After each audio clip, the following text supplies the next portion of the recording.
3 years ago, John Galliano was the creative force behind his own brand and Christian Dior. Then he was recorded making racist and anti-Semitic remarks. That video went viral and he lost his job. He apologized and entered rehab. Last night, Galliano gave his first television interview since the incident. He told me about his fall from grace and the tirade that toppled his career.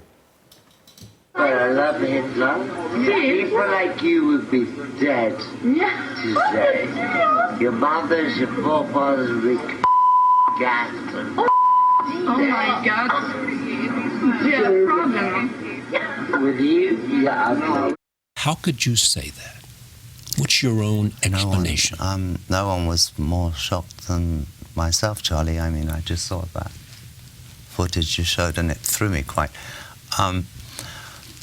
At that point in my career, I had become what is known as a blackout drinker. It's where one can't transfer short-term memory into long-term memory. So I have no memory of that event.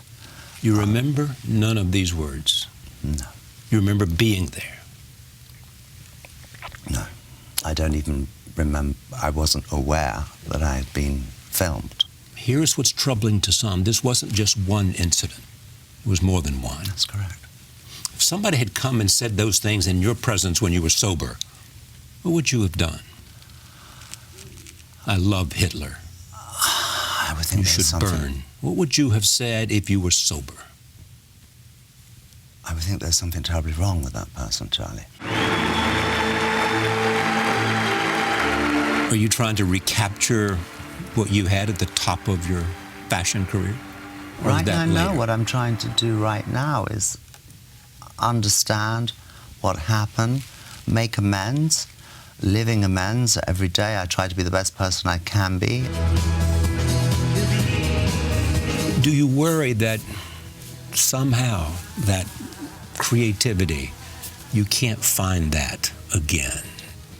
I did worry about that, especially when I was in rehabilitation, the rehabilitation center in Arizona. And they encouraged me to start writing because I couldn't talk. I was pretty monosyllabic at that point.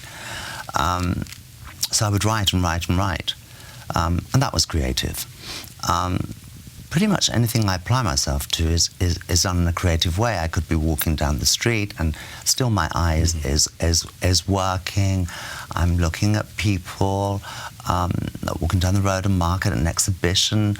All those things hadn't stopped. That part of the process hadn't stopped.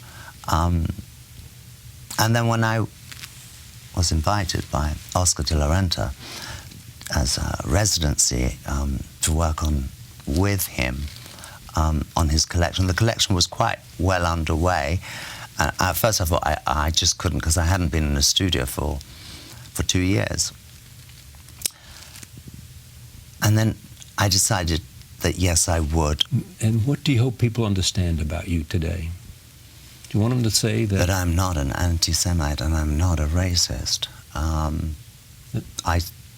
I know I'm not. And for those people who say, John, I listened to your story, I hear it, I believe you believe it, but I'm so troubled I can't be there for it. I can't accept it. What do you say to them? I accept that. I can't control what people think of me or say about me. I can't control that. I accept that, but I will continue to make amends. Your impressions, you know, when you see that video, it's so disturbing, but everybody who knows him says that that's not the guy who he is. They do, and lots of people that you know and I know here in New York who I talked to yesterday before this said, you know, he was a decent guy, but this is an awful thing to say, and he's apologized and trying to make amends, and he's in rehabilitation.